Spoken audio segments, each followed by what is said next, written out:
Did you know that a single piece of clothing in biblical times could take up to 6 months to complete? 6 months. An entire family working, shearing sheep, washing wool, spinning thread by hand, dyeing with crushed plants, weaving on wooden looms. All of this to produce a single tunic. And here is the detail that changes everything.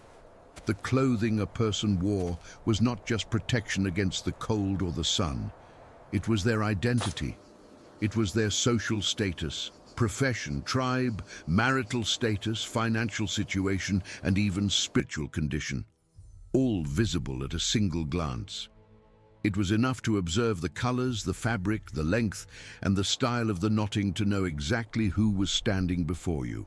A stranger would arrive in a city, and before they even opened their mouth, their clothes had already told their entire story. But how exactly did this system work? What fabrics were used? Why were certain colors reserved exclusively for kings and priests? And what does the Bible reveal about clothing that most people have never noticed? Let's start at the beginning, literally with the thread. Because if you don't understand how clothing was made, nothing that comes after makes sense. And when I say made, forget any image of a factory or machine. We are talking about a process so manual, so slow, and so laborious that a mother in ancient Israel spent more hours of her life producing fabric than cooking. Proverbs 31, that famous text about the virtuous woman, mentions this directly. She seeks wool and flax and works with willing hands. It is not a metaphor. It was a daily routine. The most common material was sheep's wool. Israel was a land of shepherds. Abraham, Isaac, Jacob, Moses, David, all of them cared for flocks. Wool was everywhere. After the shearing, which usually happened in the spring, the raw wool needed to be washed several times to remove the lanolin, that natural sheep grease that leaves everything sticky and with a strong smell. Imagine dipping mounds of dirty wool into water tanks, scrubbing with your hands until the water comes out clean. This work alone could take days. After washing came carding, separating the tangled fibers, pulling them with wooden or bone combs until the wool was soft and uniform. Only then did the spinning begin. And here enters an object that appears in archaeological excavations all over the ancient Middle East, the spindle. A wooden stick with a stone or ceramic weight at the end, called a spindle whorl. The woman would attach a tuft of carded wool to the spindle and spin, spin, spin, twisting the fibers into thread, one thread at a time. Archaeologists have found thousands of these spindle whorls in Israelite sites in Tel Arad, Beersheba, Lachish, which shows that practically every house was a small textile factory. The second material was linen. And here the story becomes fascinating. Linen comes from a plant called flax, the same plant that gives you the flaxseed you might have in your kitchen. But transforming this plant into fabric was a brutal process. First, the stalks were harvested and soaked in stagnant water for weeks, a process called retting, until the inner fibers loosened from the outer bark. The smell was horrible. Imagine puddles of stagnant water with rotting plants under the Middle Eastern sun. Afterward, the fibers were beaten with stones or wooden hammers, combed and spun, all by hand. The result, however, was extraordinary. A light, cool fabric with a soft touch that shimmered slightly under the sunlight. It was the perfect fabric for the suffocating heat of the Palestinian summer, where temperatures could easily exceed 100 degrees Fahrenheit.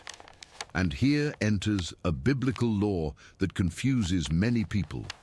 Leviticus and Deuteronomy prohibit wearing a mixture of wool and linen in the same garment. The Hebrew term is shatnez. Most people read this and think, what a strange rule. But when you understand the context, it makes perfect sense. The combination of wool and linen, this mixed fabric, was reserved exclusively for the garments of the priests in the tabernacle and the temple. The high priest's ephod, described in Exodus 28, mixed fine linen with wool threads dyed blue, purple, and scarlet. This combination was sacred. Prohibiting common people from wearing it was a way of saying there is a separation between the sacred and the everyday, and your clothes must respect that line. Clothing was not just clothing, it was wearable theology. Now that you understand the materials, let's dress a common person. And when I say common, I am talking about a shepherd, a farmer, a carpenter, someone like the vast majority of the population of ancient Israel. The most basic piece, the foundation of everything, was the inner tunic, in Hebrew, kitonet. It was a kind of long shirt, usually made of linen or light wool, that went from the shoulders to the knees or the ankles, depending on the era and social condition. This was the garment that sat directly against the skin. To take off this piece was to be naked, and the Bible uses exactly that language. When the text says someone was naked, it often means the person was only wearing the kitonet, without the outer cloak. It was social nakedness, not necessarily total nakedness. Over the kitonet came the mantle, the simlah or miyil. This was the most important piece of any Israelite's wardrobe. It was a large rectangle of thick wool wrapped over the shoulders and around the body. During the day, it served as protection against the wind and the sun. At night, it was the blanket. During travels, it functioned as a sleeping bag, and here enters a law that reveals the ethical depth of the Torah. Exodus 22:26-27 says that if you take someone's cloak as collateral for a debt, you must return it before sunset. Why? Because without it, the person has nothing to cover themselves with to sleep. The text literally says, "What will they sleep in?" God legislating over the clothing of the poor. The mantle was not an accessory, it was a matter of survival. And do not think this mantle was a simple, dull piece. The prophet Elijah had such an iconic mantle that when he was taken to heaven in a whirlwind, the mantle fell and Elisha picked it up, and upon wearing it, he received Elijah's prophetic authority. 2 Kings 2:13-14. Clothing carried the owner's identity in a way that we, in the modern world, can hardly imagine. It wasn't like taking someone's hat. It was like inheriting the office, the anointing, the spiritual power. And Joseph? Genesis 37 tells us that Jacob gave Joseph a special tunic, the famous kitonet pasim, translated sometimes as a coat of many colors, sometimes as a tunic with long sleeves. The debate among scholars has lasted centuries, but what no one disputes is the meaning. That tunic marked Joseph as the favorite. In a culture where every piece of clothing was months of manual labor, giving a son a special and elaborate tunic was a public declaration of preference. Not for nothing, his brothers were furious.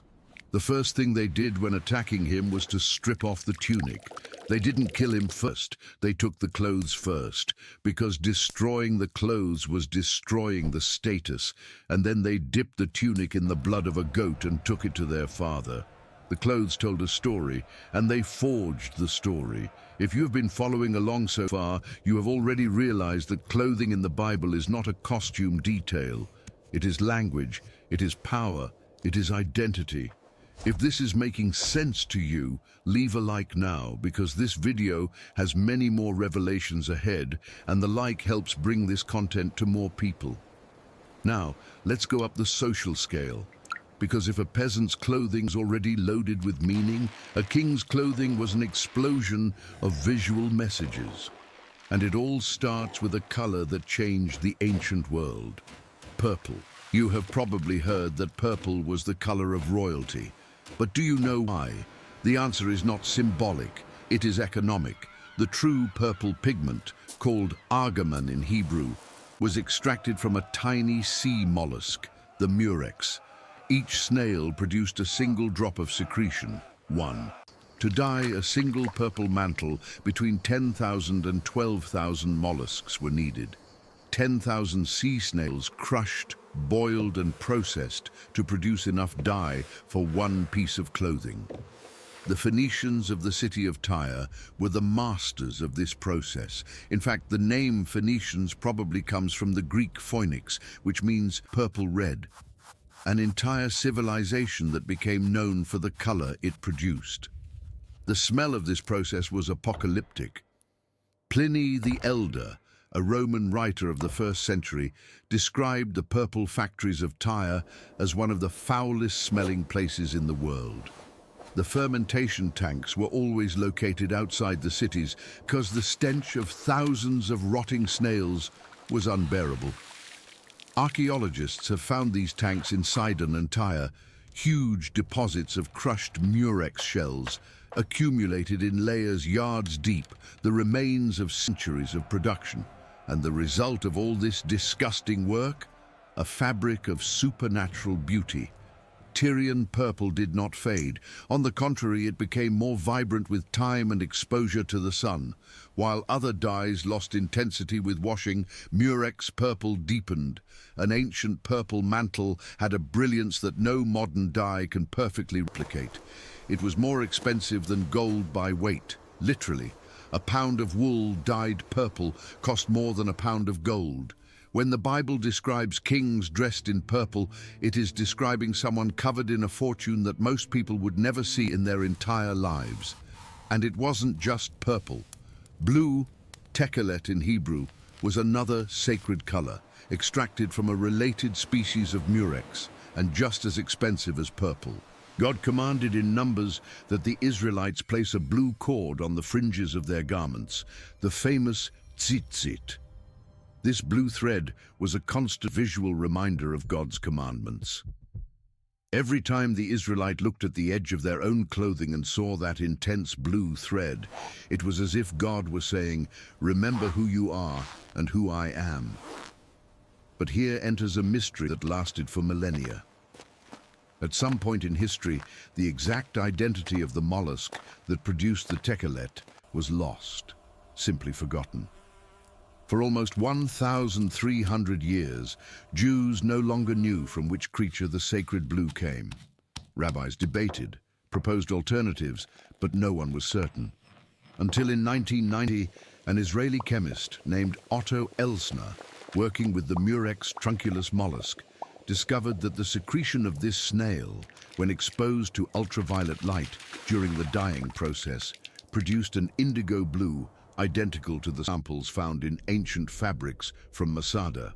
The lost secret had been rediscovered. Today, for the first time in over 1,000 years, Orthodox Jews have returned to wearing tzitzit with authentic techelet threads. The third prestige color was scarlet, shani in Hebrew, sometimes called tola'at shani, which literally means worm of scarlet. And the name is not by chance. This bright red pigment was extracted from an insect, the kermes, that lived on certain species of oak in the Mediterranean region. The pregnant females of this insect were collected, dried, and crushed to produce the dye. Thousands of insects for a handful of pigment. Isaiah uses exactly this color as a metaphor. Though your sins are like scarlet, they shall be as white as snow. The image is powerful precisely because scarlet was famous for being the most permanent dye, the most impossible to remove from a fabric. God is saying, I can do the impossible. I can even erase the scarlet. Now, notice the pattern. Purple from crushed mollusks, blue from sea snails, scarlet from ground insects. The three noblest colors of the biblical world came from the death of tiny creatures. Thousands and thousands of them sacrificed to produce beauty. It is almost impossible not to see in this an echo of sacrifice, blood shed to cover, to clothe, to dignify. And these three colors together, purple, blue, and scarlet, appear repeatedly in the descriptions of the tabernacle in Exodus. The curtains, the veils, the priestly garments, everything combined these three colors with fine white linen. Exodus 26:1 describes the inner curtains of the tabernacle as fine twined linen and blue and purple and scarlet with cherubim of cunning work. Imagine the visual impact. In the middle of the arid beige desert, a man enters this tent and encounters fabric walls in the most vibrant and expensive colors that existed in the ancient world. The contrast was intentional. The tabernacle was not a common place, and its colors shouted that. But the most impressive attire in the entire Bible was not that of a king, it was that of a priest. And prepare yourself, because the description of the high priest's garments in Exodus 28 is one of the most visually detailed texts in all of Scripture, and what each piece meant will completely change the way you read the Old Testament. The high priest of Israel did not dress like a modern religious leader. He dressed like a walking work of art, every detail loaded with theological meaning, so precise it seemed like a diagram of God sewn into fabric. Let's build the garment piece by piece, from the bottom up, exactly as he would dress on the morning he entered the Holy of Holies. The first piece, the most intimate, was the linen undergarments. Exodus says they went from the loins even unto the thighs. It seems like a minor detail, but it isn't. In practically all neighboring pagan religions, in Egypt, Mesopotamia, Canaan, priests performed rituals partially or completely naked. Ritual nakedness was associated with fertility, power, and connection with the gods. God did the opposite. He covered the priest. Literally, the first instruction regarding priestly clothing is, cover yourself. The dignity of service to God begins with the covering of the body. It is a radical break from everything that existed around them. Over the undergarments came the white linen tunic, chitonet, which went down to the feet, all woven in a single piece without visible seams. Seamless. An entire tunic made on a special loom from top to bottom without joins. If this reminds you of anything, it should. John describes Jesus' tunic at the crucifixion exactly like this, without seam, woven from the top throughout. The Roman soldiers did not tear it, they cast lots for it. The high priest's tunic and Jesus' last garment were made the same way. Coincidence? The book of Hebrews says Jesus is the definitive high priest. Even the clothes confirm it. Over the white tunic came the blue robe, the me'il, made entirely of techelet, that blue extracted from the murex that cost a fortune. And on the hem of this robe, something extraordinary. Fabric pomegranates alternating with golden bells. Exodus 28:34. A golden bell and a pomegranate, a golden bell and a pomegranate, upon the hem of the robe round about. When the high priest walked inside the tabernacle, every step produced sound. The bells tinkled. The people outside could not see what was happening inside, but they could hear. As long as the bells rang, they knew the priest was alive, moving, performing the service. If the bells stopped, silence. And silence meant that something terrible had happened in the presence of God. And the pomegranates?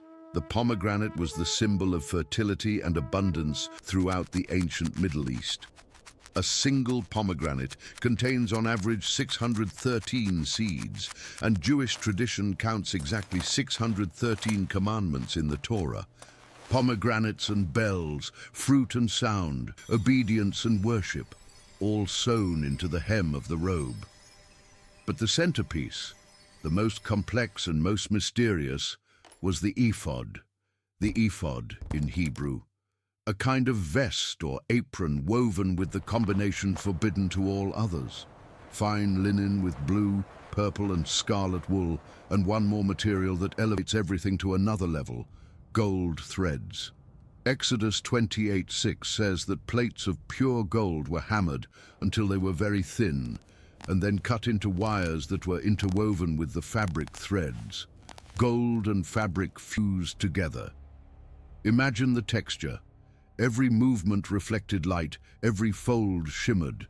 It wasn't a garment.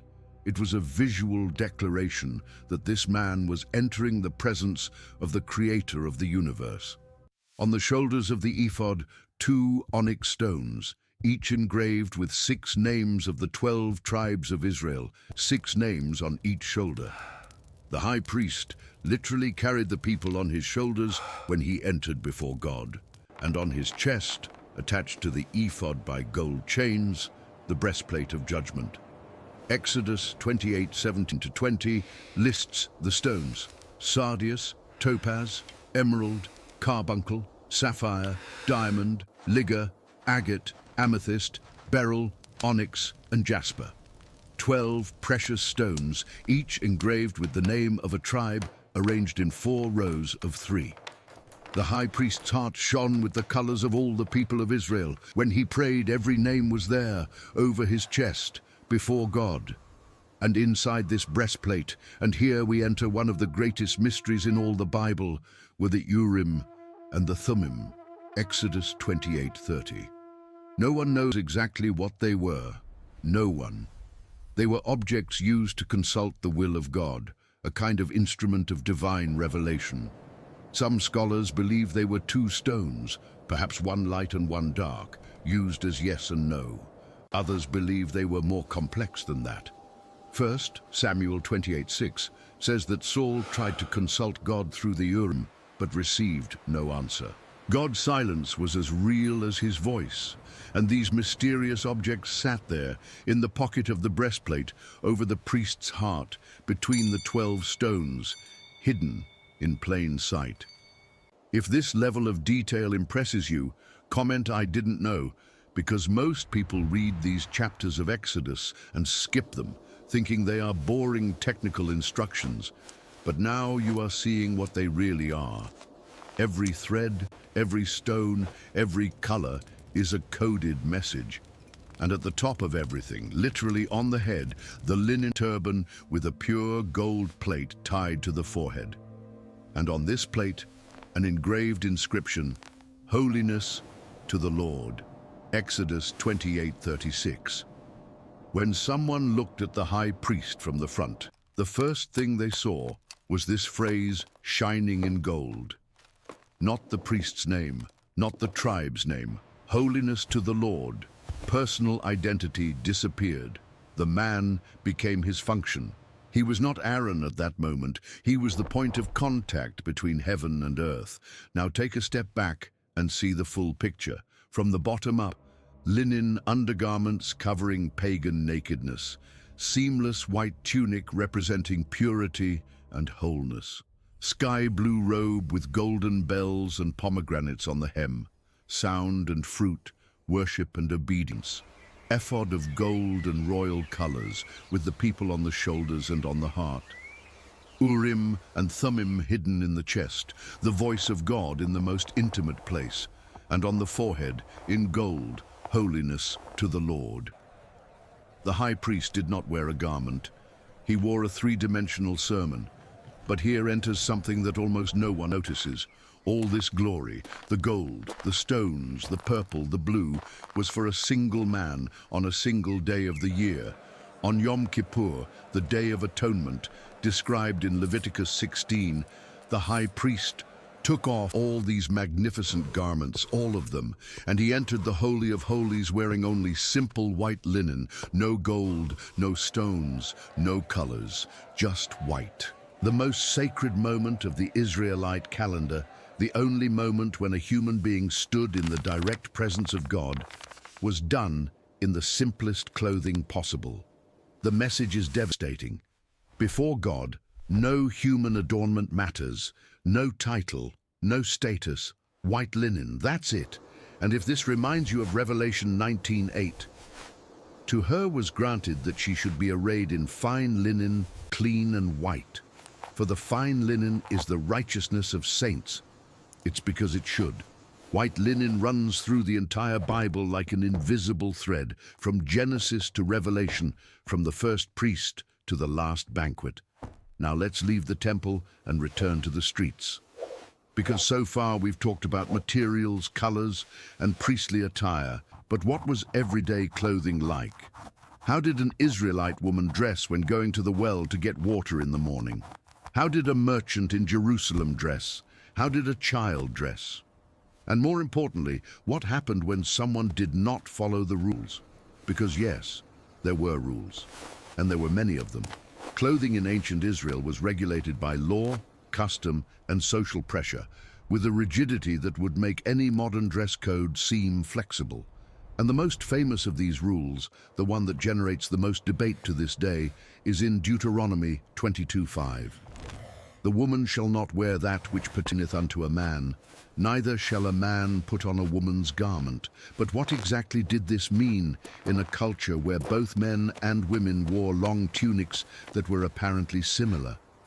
The answer lies in the details, in the accessories, the tying, the veils, the belts, and it is much more complex than it seems at first glance.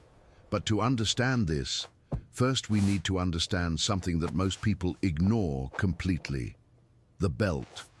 A piece so simple and so crucial that without it no biblical clothing makes sense.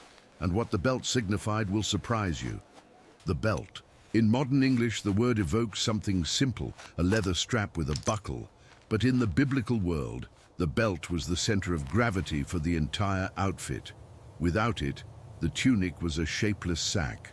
With it, the tunic became functional clothing. The act of tying the belt, girding the loins, was so fundamental that it became a biblical metaphor for being ready, being prepared for action.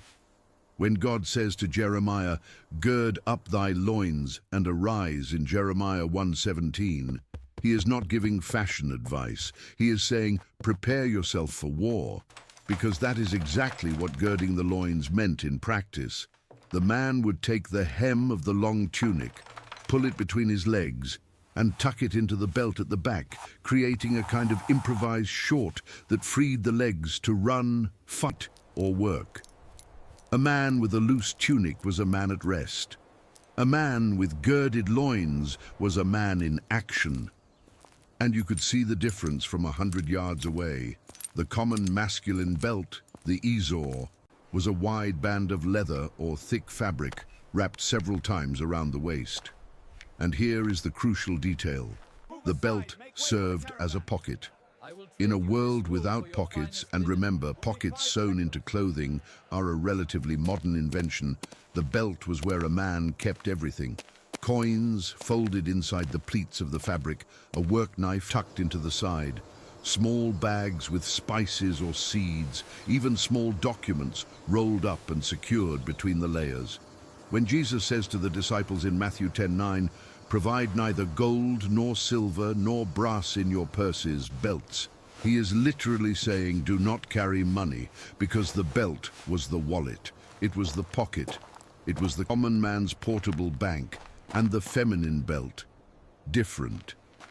Proverbs 31, that famous chapter about the virtuous woman, verse 24, says that she maketh fine linen and selleth it, and delivereth girdles unto merchant. Women's belts were often more elaborate than men's, woven with colored threads, sometimes decorated with small pieces of metal or beads. They were one of the few pieces where a woman could express visual individuality, and they were also functional. The woman would attach the house keys to it, a sign of domestic authority, small containers with aromatic herbs, and spinning tools, because an Israelite woman spun at practically every available moment, walking, sitting, waiting. And here we enter the question of Deuteronomy 22:5, the prohibition of crossed clothing between men and women. Because if you looked from a distance, man and woman seemed to wear the same thing, a long tunic. So how did one distinguish?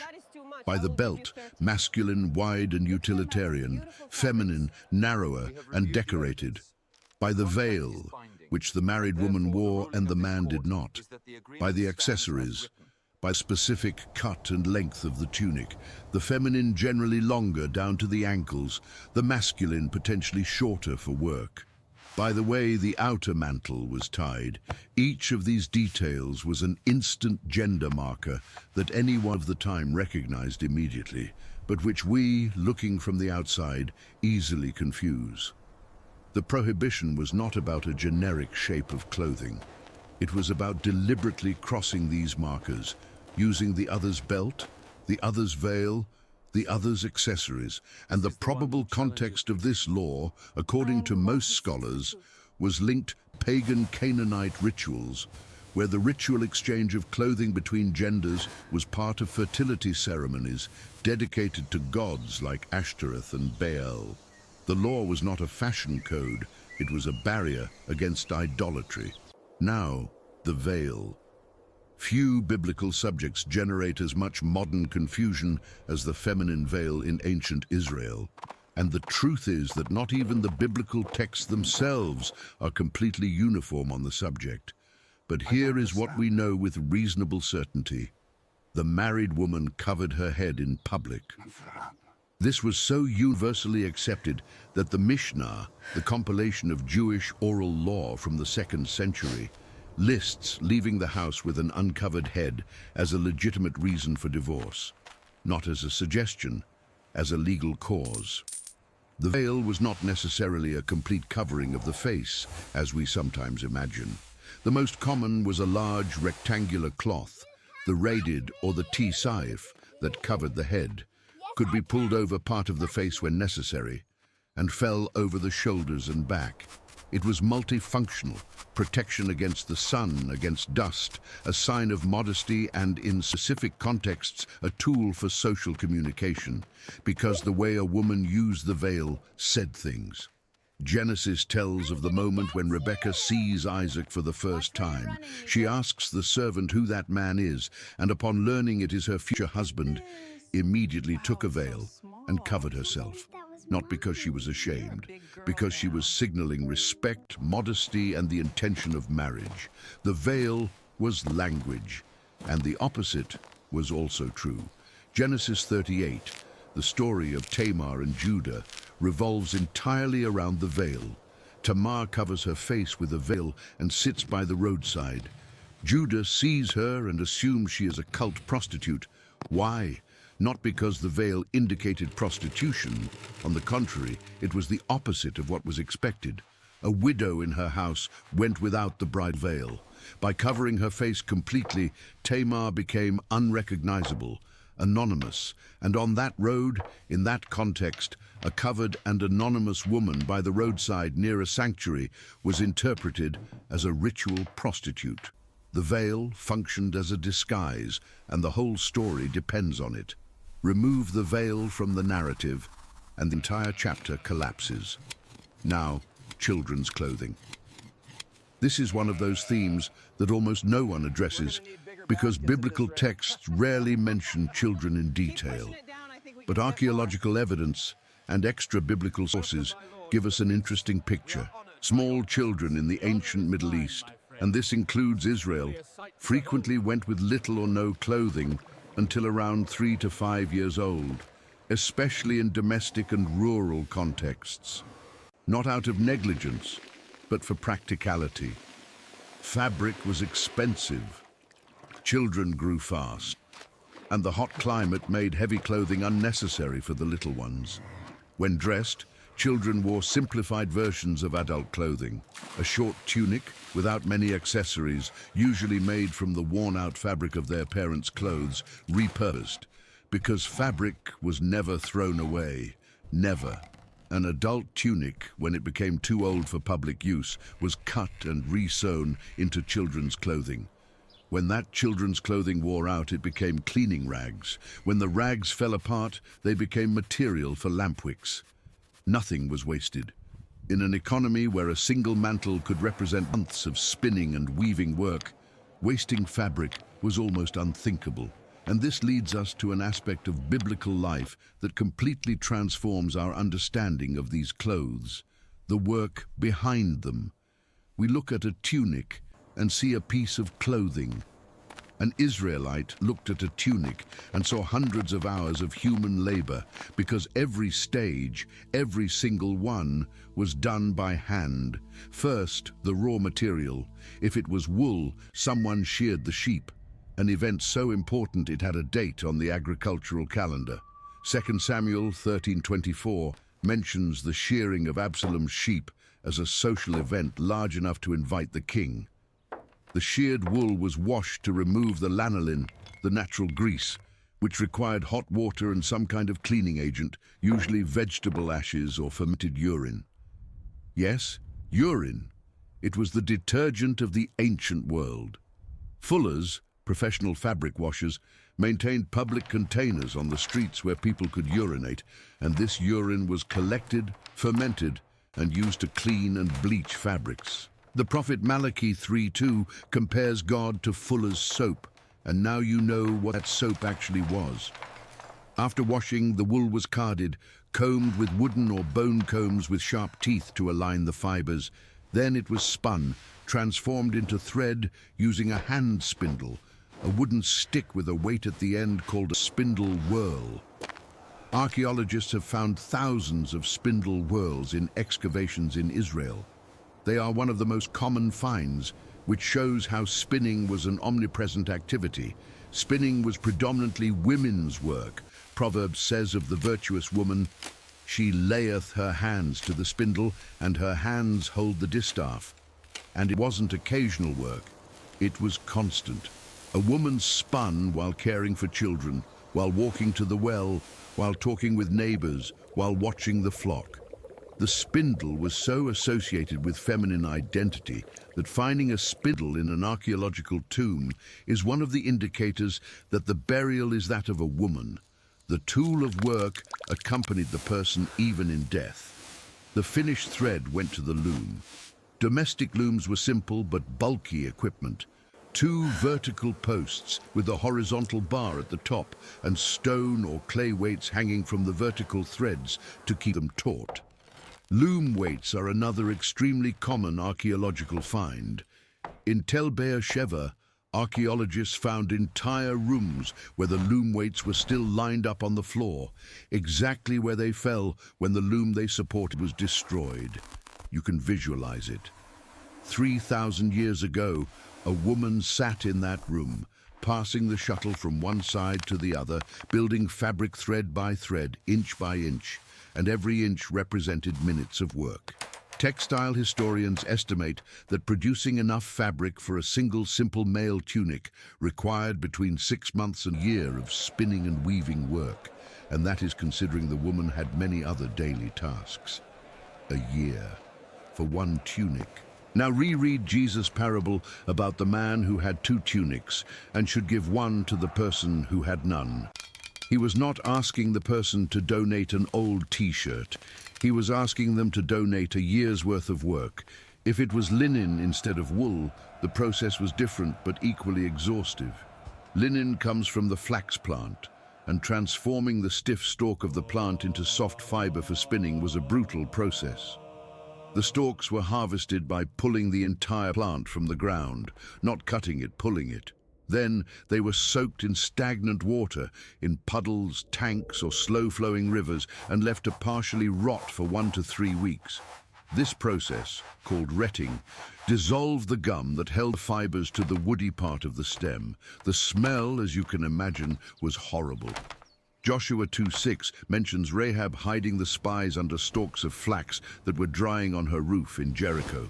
She was likely in the exact middle of this process, and her house probably stank. After retting, the stalks were dried, then beaten and broken to loosen the fibers, then combed to separate the long, fine fibers, the best, from the short, coarse ones. The long fibers produced fine linen, the shesh used in priestly garments. The short ones produced coarser fabric for everyday use. The difference in quality between coarse linen and fine linen was so great they seemed like completely different materials, and the price reflected that. And here enters a law that connects materiality and theology in a way only the Bible does.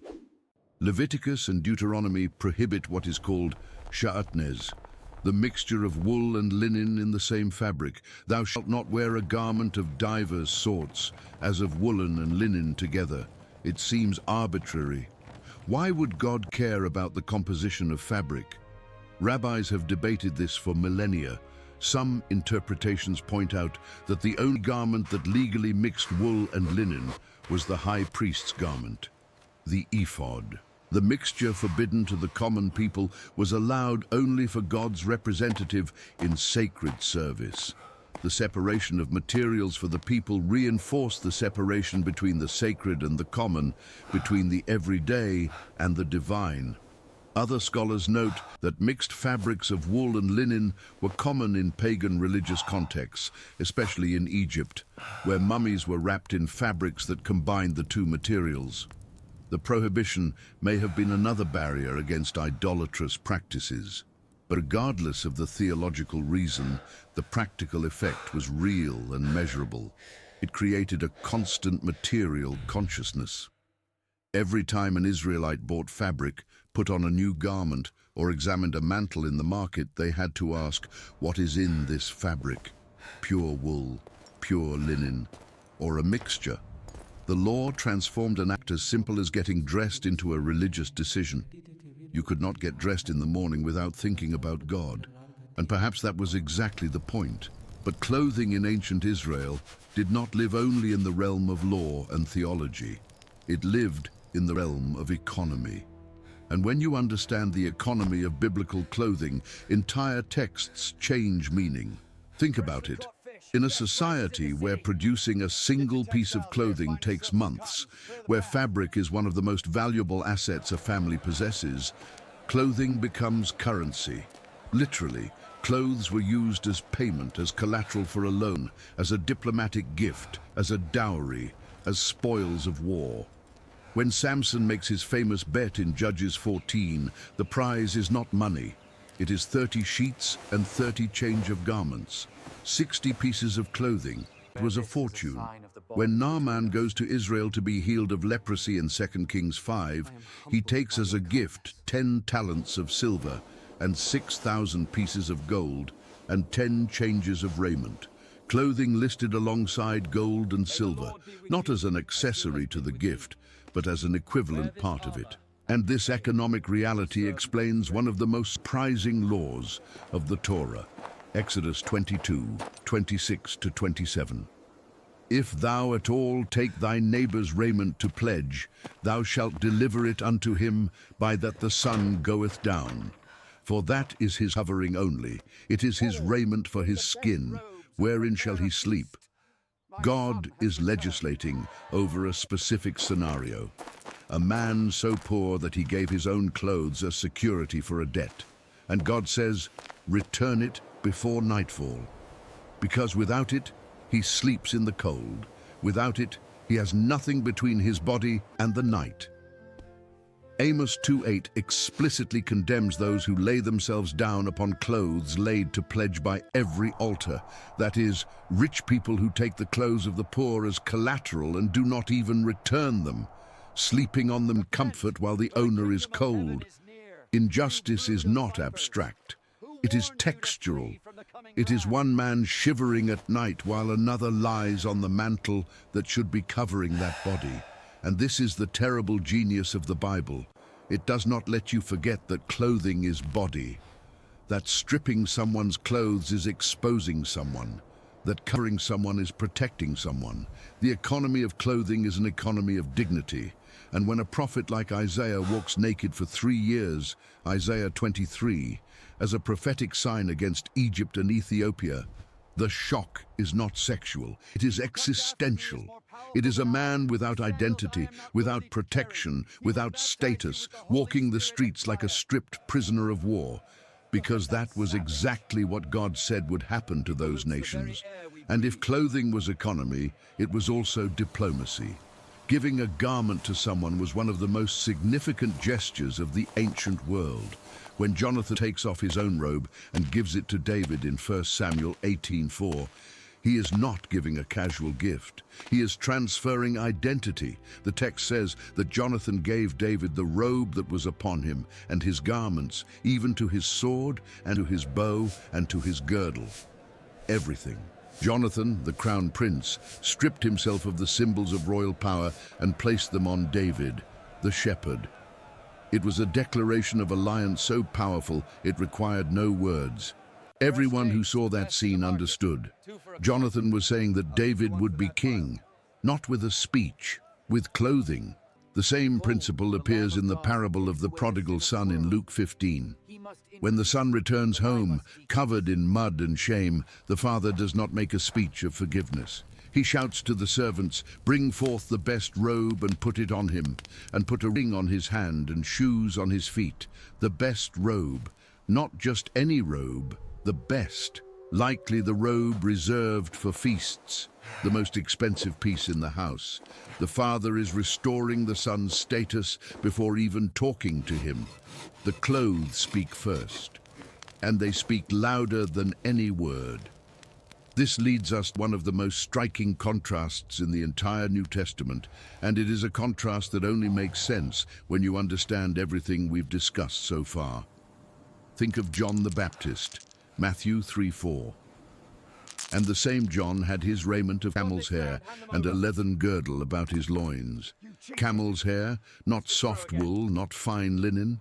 Camel's hair, rough, coarse, uncomfortable against the skin, and a simple leather belt without ornaments. John's clothing was a complete theological declaration. It deliberately echoed the description of Elijah in 2 Kings 1:8, an hairy man, and girt with a girdle of leather about his loins. John not only preached like a prophet, he dressed like one. His clothes said, "I do not belong to the cities. I do not belong to the corrupt temple. I do not belong to the system. I belong to the desert, to the place where God speaks without intermediaries." And now think of Jesus. Jesus did not dress in camel's hair, nor did he dress in purple and fine linen. What do we know about Jesus' clothing? Surprisingly little directly, but the details we have are revealing. He wore a common tunic, but seamless, woven from top to bottom, as we have already seen. He wore a mantle with fringes, the tzitzit, because Matthew describes the woman with the hemorrhage touching the hem of his garment, which is a direct reference to the ritual fringes. Jesus followed the law. He wore the tzitzit. Visually, he looked like a common pious Jew, and that is the point. Jesus did not stand out because of his clothes. He did not use the ostentation of the rich, nor the performative asceticism of John. He dressed like the people, like a working-class Galilean carpenter. So common that Judas needed a kiss to identify him in Gethsemane, because in the crowd, dressed like everyone else, he was visually indistinguishable. But in the decisive moments, clothing reappears with brutal force. At the crucifixion, the soldiers take his garments. John 19:23-24. Then the soldiers, when they had crucified Jesus, took his garments and made 4 parts, to every soldier a part, and also his coat. Now the coat was without seam, woven from the top throughout. 4 soldiers, 4 parts of the outer mantle. But the seamless tunic they did not tear, it was too valuable. They cast lot for it, and John sees in this the fulfillment of the psalm. They parted my garments among them, and upon my vesture did they cast lots. The man who clothed humanity, I clothe the naked, dies naked. The God who covered Adam and Eve in the garden is stripped on Calvary. And the soldiers who did this did not even realize they were fulfilling a 1,000-year-old prophecy, written by a king who never imagined his words would describe the death of the Messiah. All of this happening on a hill over blood-stained clothes while dice rolled on the stone floor. And it is exactly on that hill at that moment that biblical clothing reaches its point of greatest tension. Because Jesus' nakedness on the cross was not just physical suffering, it was the ultimate humiliation of the ancient world. Remember what we said about Isaiah walking naked as a prophetic sign? Nakedness was the state of the defeated prisoner, of the slave, of the man without identity. Rome knew this. Roman crucifixion was designed to destroy the person before killing the body, and taking off the clothes was the first step. You removed the identity before removing the life. And Jesus, who throughout his ministry dressed like the common people, who used his tzitzit with faithfulness, who walked through Galilee in a seamless tunic woven with care by someone who loved him, this man dies with nothing over his skin. The clothing that accompanied him throughout his life is now the prize of bored soldiers playing dice. But the story does not end at the cross, and the clothing does not end at the cross, because when we reach the resurrection, clothing reappears. And the detail is so specific that John makes sure to record it. John 26:7, Peter enters the empty tomb and sees the linen clothes lie and the napkin that was about his head, not lying with the linen clothes, but wrapped together in a place by itself. The linen clothes that wrapped the body, the shrouds, are there. Empty, but not thrown. Not torn as if someone had ripped the body from them. Placed there, and the head shroud, folded separately. This detail seems trivial, but it isn't. It is the signature of someone who left there calmly. There was no haste, no violence, no theft. The clothes of death were left behind because the one who wore those clothes no longer needed them. The body that rose left the shrouds like a snake leaves its old skin, not because it was torn off, but because it no longer fit. And soon after, in the garden, Mary Magdalene does not recognize Jesus. She thinks he is the gardener. Why does she not recognize him? Perhaps because of the transformed body, but perhaps, and this is fascinating, because he was not dressed as she expected. He was not in the seamless tunic.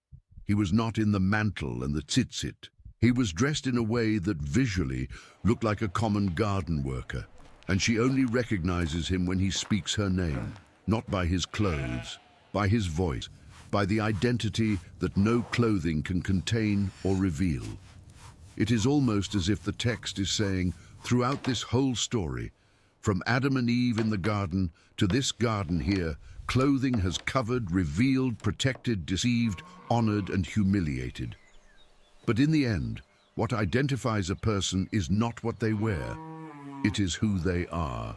Now, before we close, I need to take you to one last place, Revelation, the last book of the Bible. Because the clothes that begin in Genesis 3 end in Revelation, and the ark is perfect. Revelation 3:4-5, Jesus says to the church in Sardis, "Thou hast a few names, even in Sardis, which have not defiled their garments, and they shall walk with me in white, for they are worthy, white garments." The white that the ancient fuller achieved at the cost of fermented urine and hours of work, now given for free as a symbol of purity. Revelation 7:9, the great multitude before the throne of all nations and kindreds and people and tongues stood before the throne and before the Lamb clothed with white robes. And someone asks, who are these and where did they come from? The answer in Revelation 7:14. These are they which came out of great tribulation and have washed their robes and made them white in the blood of the Lamb. They washed their clothes in blood and they turned white. It is an image that defies material logic but makes absolute theological sense. The blood that should stain is what cleanses. The death that should destroy is what purifies. And clothing, this thing so physical, so material, so present on every page of the Bible, becomes the final metaphor of redemption. Revelation 19:8 says of the bride of the Lamb, "And to her was granted that she should be arrayed in fine linen, clean and white. For the fine linen is the righteousness of saints." Fine linen, the shesh, that same material that clothed the high priest, that clothed the Pharaoh, that only the richest could buy, is now given to the bride. And the text decodes the metaphor for you without ambiguity. The fine linen is the righteous acts. In other words, at the end of the biblical story, the clothing that covers is no longer fabric. It is character. It is what you did. It is how you lived. The woman of Proverbs 31, who spun her spindle day and night, who made clothes for her house, who clothed her family, she would understand this image better than we do, because she knew that every thread passed through the loom was an act of love. Every inch of fabric was a choice. And in the end, what covers us before God is not wool nor linen, nor purple nor white. It is the silent accumulation of everything we did when no one was looking. And Jesus himself appears in Revelation clothed with a vesture dipped in blood. The Lamb who was stripped and killed now rides clothed, and the clothing carries the mark of what he suffered. The blood was not washed away. It is there in the fabric forever. as if the clothing were saying, I went through that, I carried that, and that is exactly why I can give you white clothes, because mine turned red. So think of everything we have traveled together in this last hour. We began with two naked people in a garden, covering themselves with fig leaves, because for the first time they felt shame. And God, the first tailor in history, kills an animal and makes skin garments to cover them. We passed through Joseph's colored tunic that provoked the jealousy that changed the history of a nation, through the sacred garments of Aaron that weighed pounds and took months to make, through the blue of the techelet extracted drop by drop from crushed sea snails, through the purple of Lydia that cost more than gold, through the tzitzit that transformed a simple mantle into a permanent reminder of God, through the sandal pulled off in the marriage ritual, through Rebecca's veil that spoke without words, through the woman of Proverbs 31 who spun while the world slept, through Jesus' seamless tunic that Roman soldiers raffled at the foot of the cross. And we ended with white robes before a throne, washed in blood, resplendent with a purity that no fuller in the ancient world could ever produce. And now I want you to think about your own clothing, the one you are wearing right now as you listen to this. You probably bought it for a price that does not represent even a fraction of the work that a tunic cost 3,000 years ago. You probably have dozens of pieces in your closet, more than an Israelite king would have in his entire wardrobe. You probably never thought of your clothing as something that carries theological, economic, and social meaning all at once. But for millennia, that was exactly what a garment was. It wasn't fast fashion. It wasn't a seasonal trend. It was identity sewn thread by thread, woven with months of labor, dyed with materials that came from the other side of the known world, used until the last fiber, and passed down from generation to generation. Each piece told a story. Each fabric carried a choice. Each color declared who you were, or who you wanted to be. The Bible understood this in a way that we have forgotten. For the biblical authors, clothing was never superficial. It was one of the deepest languages of human existence, so important that God begins human history by dressing two sinners and ends it by dressing a redeemed multitude in white. From the first to the last book, from Genesis to Revelation, clothing speaks. And if you have learned to listen to it today, you will never read the Bible the same way again.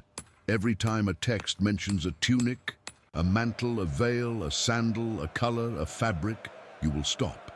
You will ask, what is this clothing saying? Who made it? How much did it cost? What does it reveal about the one who wears it? And what does it hide? Because in the world of the Bible, clothing never just covered the body, it revealed the soul.